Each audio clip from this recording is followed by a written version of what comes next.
حضرت سیدنا ابو جہم بن حذیفہ رضی اللہ تعالیٰ عنہ فرماتے ہیں، غزوہ یرموک کے دن میں اپنے چچا زاد بھائی کو تلاش کر رہا تھا اور میرے پاس ایک برتن میں پانی تھا۔ میرا یہ ارادہ تھا کہ میں زخمیوں کو پانی پلاؤں گا۔ اتنی ہی دیر میں مجھے میرے چچا زاد بھائی نظر آئے۔ میں ان کی طرف لپکا، دیکھا تو وہ زخموں سے چور چور اور خون میں لت پت تھے۔ میں نے ان کے چہرے سے خون صاف کیا اور پوچھا، کیا تم پانی پیو گے؟ انہوں نے گردن کے اشارے سے ہاں کی تو میں نے پانی کا پیالہ ان کی طرف بڑھا دیا۔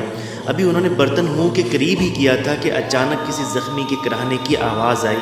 فوراً پیالہ میری طرف بڑھایا اور کہا، جاؤ پہلے اس زخمی کو پانی پلاؤ۔ میں دوڑ کر وہاں پہنچا تو دیکھا کہ وہ حضرت سیدنا عمر بن العاص رضی اللہ تعالیٰ عنہ کے بھائی حضرت سیدنا حشام بن العاص رضی اللہ تعالیٰ عنہ تھے۔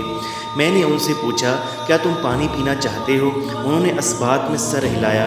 میں نے ان کو پانی دیا۔ اتنے میں ایک اور زخمی کی آواز آئی تو انہوں نے فرمایا، جاؤ پہلے میرے اس زخمی بھائی کو پانی پلاؤ۔ میں دوڑ کر وہاں پہنچا تو وہ بھی جام شہادت نوش فرما چکے تھے۔ میں واپس حضرت سیدنا حشام بن العاص رضی اللہ تعالیٰ عنہ کے پاس آیا تو وہ بھی اپنے خالق حقیقی عز و جل کی بارگاہ میں جا چکے تھے۔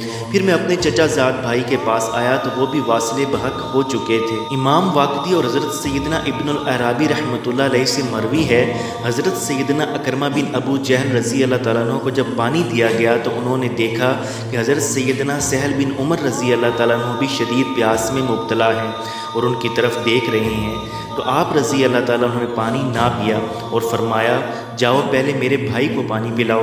جب ان کو پانی دیا گیا تو انہوں نے دیکھا کہ حضرت سیدنا حارث بن حشام رضی اللہ تعالیٰ عنہ بھی شدید زخمی حالت میں ہیں اور شدت پیاس کی وجہ سے ان کی طرف دیکھ رہے ہیں۔ تو آپ رضی اللہ تعالیٰ عنہ نے فرمایا، جاؤ پہلے میرے بھائی کو پانی پلاؤ۔ جب ان کے پاس پہنچے تو وہ بھی دم توڑ چکے تھے۔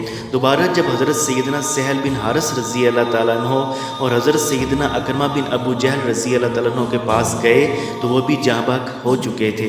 حضرت سیدنا خالد بن ولید رضی اللہ تعالیٰ عنہ جب ان کے پاس سے گزرے تو ارشاد فرمایا، تم جیسے عظیم لوگوں پر میری جان قربان ہو۔